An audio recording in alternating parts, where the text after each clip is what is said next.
तो computer centre में company बनाना सीखने के बाद मुझे घर आते समय इतना ज़्यादा अंधेरा हो जाता है कि मुझे कुछ ऐसी आवाज़ों का सामना करना पड़ता है।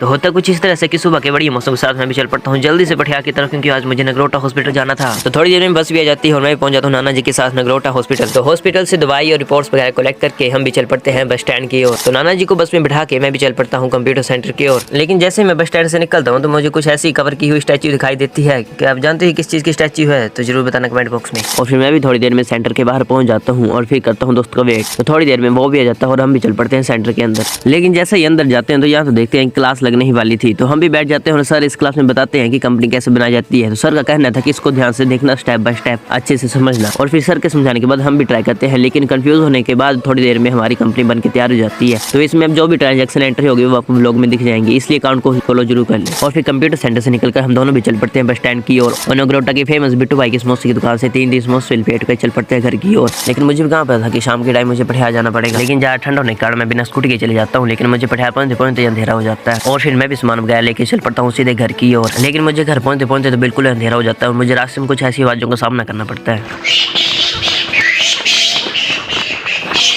हालांकि ये आवाज़ चमगादड़ की थी, इसलिए मैं भी घर चला आता हूँ। आपने क्या सोचा कुछ और होगा? तो इसी तरह से मैं भी इस ब्लॉग को एंड करता हूँ। तो बस काम बचता है तो आपका लाइक, कमेंट और फॉलो जरूर करना और चैनल को सब्सक्राइब जरूर कर लेना।